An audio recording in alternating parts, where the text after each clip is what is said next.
It wasn't bad by any means. The property was big, the cabin was big. So it's also a fireplace surrounded by 4 big logs, woods around the entire property. Also, there was a cornfield with a really crappy scarecrow in front of it. It didn't matter, it's not like we were planning on heading inside of it anyway. Myself, John, and Grayson pulled up onto the dirt driveway in my overloaded car. About a few hours later, we've chosen rooms and loaded our luggage, and we're now sitting at the fireplace, beers in our hands. It got a lot darker now. The sky was barely that orange-pink color. We drank to the point where literally everything was funny. So, remember when our old science teacher asked us if we had any questions, and John said, "When can you leave?" He just sighed and took out a cigarette. We all burst out laughing, even though that probably didn't happen. When I get drunk, I don't really remember stuff correctly. It's a kind of an issue. We talked some more, drank some more. It was a good first few hours. We haven't had a bro vacation in forever, so it felt good just to be hanging out with my oldest friends again. I chugged my remaining beer and threw it to the side. "Alright, let me go get another pack," I said hazily. Grayson nodded while John held his beer up, spilling some on his arm. If you couldn't already tell, Grayson was the most sober out of all of us. I jogged a few feet to the cooler, directly in front of the cornfield. I opened it, grabbing a 6-pack. When I looked up, I jumped a little, startled at the 2 white eyes gazing at me from behind a cornstalk. I looked back with big eyes before quickly laughing, thinking it was John or Grayson. How they could have snuck into the cornfield without me noticing in the past 30 seconds somehow made sense in my drunken brain. I closed the cooler and looked back, only to see John and Grayson sitting on the small hill, laughing. I quickly turned my head like a deer back to the cornfield, but saw nothing. I brushed it off, thinking I drank too much or was just tired. I ran back to the fireplace, sat myself and the beers down, and joined the conversation. "What are you guys laughing about?" I asked. About 10 minutes later, when I had almost forgotten about the eyes and Grayson started to tell another story, that's when the intensity sprung to a 10. John was laughing uncontrollably while Jason told me the story. "So, remember when we were like 13 or 14 and..."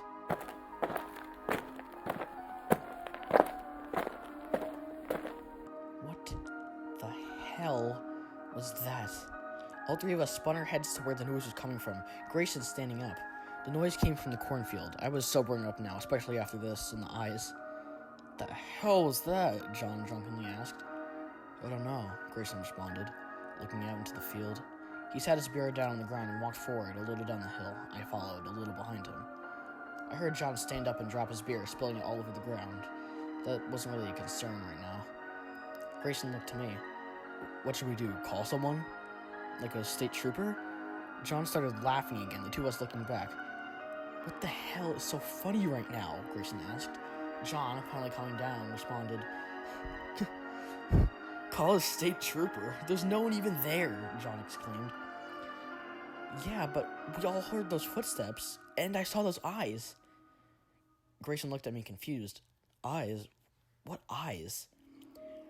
When I was getting the beers, I saw 2 white eyes staring at me from the field. John said, waving his hand. We ignored him, turning our attention back to the field. "Well?" Grayson asked. I trailed off. I didn't know what to do.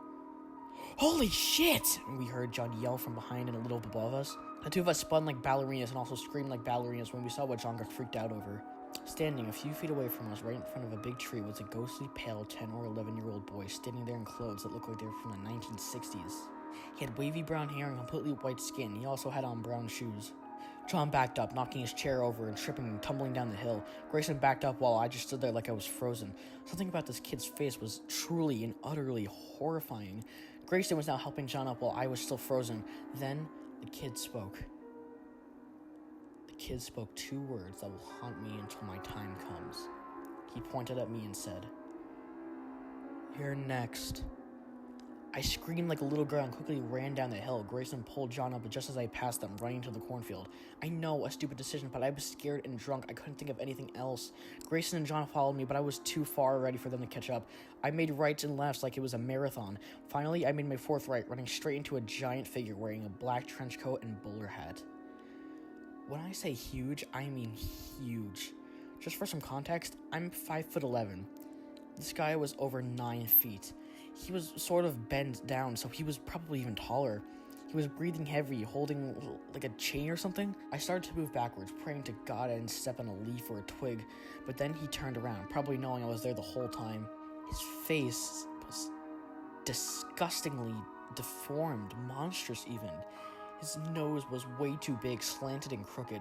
His skin looked fake, like clay. His right eye was much smaller than his left eye, which was huge, same as his mouth. I could see now what he was holding. It was a giant, dirty boat anchor with a chain attached to the end. He looked down at me and then just stared at me. After a few seconds, I bolted like a nuke was coming. I didn't hear him chasing me, but I still went to the cornstalk, trying to make it out quicker. I made it back to the entrance, which is where I leaned over, gasping for air. What the hell is happening? Just then, John and Grayson ran out, looking just like me. Did you see that? Grayson trailed off. They saw it too. I wasn't crazy. We need to get the hell out of here, John yelled. You can't leave, a voice said from the cornfield. All three of us darted our heads only to see that the cornstalk was gone, replaced with dirt. There were 4 pale white people on either side of whatever hell this creature is. The first one on the right was the kid from earlier. Grayson was wide-eyed while John screamed. I was the first to run, John second. I took out my car keys and turned my car on, jumping in the driver's seat. Grayson sat next to me while John hopped in the back. I didn't look back at all. I didn't want to. I just drove away, not caring about anything we left. John was cursing the entire time while Grayson was asking me questions like I knew what would happen. I just stayed quiet. I didn't even know where we were going. I just had to get far away from that cabin, away from that cornfield, away from upstate. A few hours later, we drove up to a Highway 7-Eleven parking lot and shut off the car. John fell asleep, then Grayson. I didn't go to sleep. I couldn't sleep. What was that? What did it want from us? I don't know the answer to that. And sadly, and maybe for the better, I probably never will.